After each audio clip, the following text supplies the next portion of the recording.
Hello everybody and welcome back to the CLEN channel. We play a game and talk anything MMA related. Today what we're going to be talking about is Brian Ortega versus Yair Rodriguez. This is a fight I am really excited for. I honestly think this has potential for fight of the year, and it's like we're halfway through and we've had some great fights so far. Yair Prochazka, Glover Teixeira, that's probably fight of the year so far, but this one might overtake it in my opinion, and that is because we have two top contenders. So at the top of the division, we have Alexander Volkanovski, then Max Holloway. Now, next up we have these two who are right there just about with Max. Ortega could be like, okay, maybe he's a solid fourth place, but Yair Rodriguez, yes, he lost to Max Holloway, but people don't understand like how competitive he was in that fight and how much Max Holloway destroys the rest of the division. So he did well.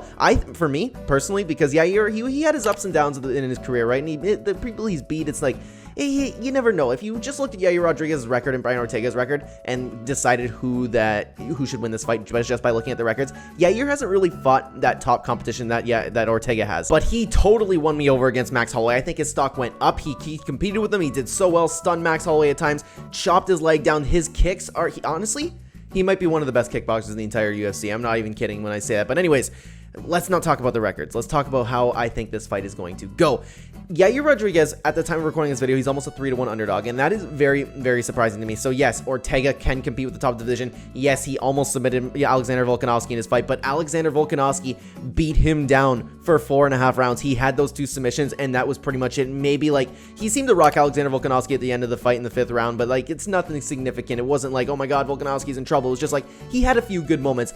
So other than those submission attempts and part of like maybe that what was it, 30 seconds of round 5, he got absolutely steamrolled that fight. So people are talking about like, oh my god, he can compete with Volkanovski. He can't. He can't do it. Yes, he can win, but it's not the same. The reason I bring that up, though, is because so many people are so hyped up on Brian Ortega, and that, again, the odds show it. It's so surprising to me to see that Brian Ortega is a huge favorite here. I am actually picking Yair Rodriguez. I think how the fight goes, the striking battle, because Ortega has some pretty underrated striking, and the thing is, that guy has a granite chin. This is something that I'm probably going to put in the title of this video, is something that we aren't considering is how is Brian Ortega's chin? He's had a granite chin his entire career. Max Holloway beat that thing to death, but Volkanovski, perhaps he could have put life-changing damage on Brian Ortega's chin. Honestly, not even his chin, just like life-changing damage, period. And how is he after that? This is his first fight after that, and it wasn't even that long ago. He had a huge long layoff after the Max Holloway fight, came back and destroyed the Korean Zombie. For Brian Ortega, I feel like it's going to be when is his chin going to give out type thing. I have the same concern for Shane Burgos going into his next fight. When is his chin going to give out? Because it happens every single time. It happens to almost every single fighter where it's just, oh, they have a granite chin and then someone takes it away from them. And the beating that Volkanovski gave on Ortega could have taken away his chin. If Brian Ortega does have his chin, though, then it'll be a more competitive fight, because if that chin's gone and he had that life-changing damage, I think that Yair Rodriguez is just going to absolutely steamroll him, because those kicks, I can't believe that people stood up. Like Max Holloway, he ate those kicks, those body shots, the head kicks, the leg kicks, and he's still walking forward. I can't believe it. His kicking game is unbelievable, but so I feel like this fight's going to go like this. Yair Rodriguez is going to pick him apart, chop down the leg, because Ortega, usually what's weird about his takedowns, he doesn't really go for that many takedowns. He does like to strike.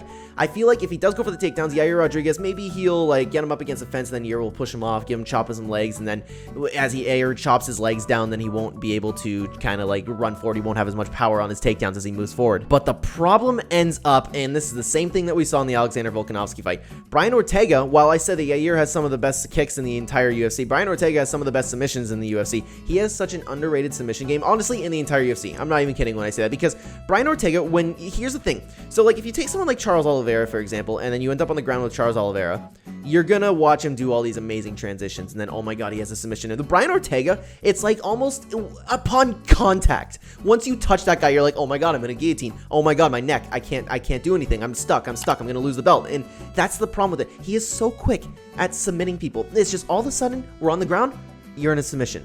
That's it. That's Brian Ortega's jiu-jitsu game, and it is so underrated, and that's the problem. If you look at Yair Rodriguez, what does he have? A giant long neck. With a guy like Ortega, who is exactly that good at getting guillotines and grabbing people's necks like that, and Yair Rodriguez, who likes to be on the, he likes the middle of the octagon, right? He's a kickboxer, but as you back him up to the fence, he does this thing like you see in the Max Holloway fight, where he dips his head really low, and man, that guillotine is right there, and that is my only worry for this fight. That is my only worry. If Brian Ortega does not get a guillotine, I'm thinking Yair Rodriguez is going to pick him apart for 5 rounds. However, I am very scared of that because, like I said, Ortega, he touches you, and then all of a sudden, your neck's gone. He has your neck, and you're submitted, and then you're like, oh my god, what am I going to do? I worry about that for Yair Rodriguez, but other than that, I think that Rodriguez has this fight. I think he's going to pick him apart for 5 rounds. I don't know if he's going to finish him, unless, like I was talking about earlier with Ortega's chin. Who knows when that's gone? You could take life-changing damage. There's a lot of unknowns when you go into this. But like I said, that's my only worry. And guys, I would love to know what you think down below. Thank you so much for watching this video. Who do you pick? Let me know in the comments. Thank you again for watching.